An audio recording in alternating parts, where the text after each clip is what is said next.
This is Brent of the Brookbush Institute bringing you yet another quadruped progression. This progression is based off an exercise that I know has become very popular, the bear crawl. Only we're going to create a torturous mix of a quadruped and a bear crawl. Maybe we can call it a quadruped crawl or a dynamic quadruped, whatever you want to call it. The person we're going to torture is Melissa. I can't wait to show you guys this progression. It is so hard. Being that this is not our first take, she's already sweating. So, first things first, we're going to get her into quadruped position, which I'm not really sure why they call it a quadruped. It's really a 6-point stance. I want feet as dorsiflexed as she possibly can get them, with toes extended, kind of pushing into the balls of her feet. She's drawn in, and of course her scapula are protracted and depressed so that she's nice and stable through her shoulder girdle. Now, what I like to do with my clients and patients is give them a softball to put on their back. Give me a little bit of an arch there. There we go. That's more of a normal lumbar curve. And all that's doing is they have to keep very stable from pelvis almost all the way up to their cervical spine, but at least the end of their thoracic spine, to keep this ball from rolling off. So that gives them a good, fun challenge as we go through all these progressions. Now, first things first to start this progression is just getting off the knees. All right, so now we're getting into this really, really static bear crawl. Nice stabilization throughout the spine, throughout the shoulder girdle. She's really using her glutes to press into the floor to keep stable.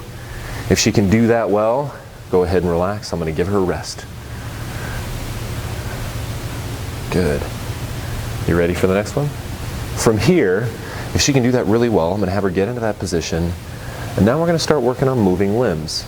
But we're going to start with just one at a time. Can she slowly move one hand forward and back without losing the ball? That was kind of a slide. Melissa needs some work.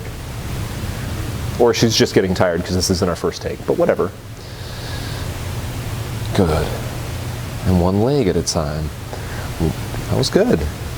All right, so she started with each arm and then she went to each leg. If she gets that down and she can do it well, maybe a couple times through before she has to take a rest, we'll have her try segmented crawling. So that's going to be arm, leg, arm, leg, arm, leg, arm, leg. Remember, it's those cross body patterns. Good. Now, the thing you have to cue people most often is smaller steps. They generally take steps that are a little too big. Why don't you start back here? They start with steps that are a little too big, and of course that creates a lot of torque force that they have to stabilize for and maybe aren't ready for. So just keep cueing small steps, draw in. As they get stronger, they can start taking bigger steps. The hardest thing about this exercise, guys, sometimes is just trying to get the ball up there and get into position. All right, good. Try to smooth it out. Small steps. Good. If she can do that well, I'll have her start going backwards. Go ahead and start over. Even yourself out. Take a little breather. Guys, obviously I would not have somebody do 6 sets back to back. Run them through every progression. Make sure that you guys are moderate in your volume. Good. Oh, let's try that again.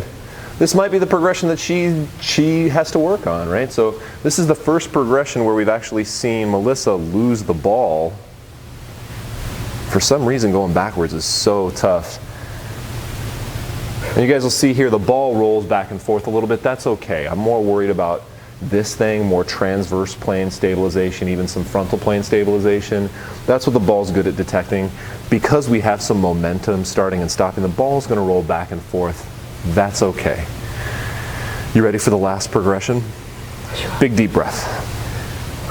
All right, so in the last progression, now we start actually doing something that looks a little bit more like that bear crawl, but is way harder thanks to this softball. Can they do that bear crawl with a stable lumbar and thoracic spine? Nope. Okay, give it another try. You didn't even get stable first. All right, so make sure they get up, they get stable, the ball's not moving before they start taking steps together. right? So it's arm and leg together, right? There we go. And it's always these cross-body patterns, guys. Oh, and she's going backwards. I didn't even have to tell her. Usually you'll get somebody to be able to go forward far before they can go backwards. One more set. You can do better than that. I'm just kidding. Thank you, Melissa. So guys, this is a great progression. I've definitely worked these into my own program. I actually got hit on the basketball court a few weeks ago in the side and caused a little low back pain, and I started working myself back through my quadruped progressions and started working on this particular progression, and honestly my core has never felt stronger. I look forward to hearing your stories, your outcomes, the results that you're getting from this, just the fun you're having trying to get somebody to do a quadruped in motion with a ball balanced on your back. Of course, have fun with it. I look forward to hearing from you guys.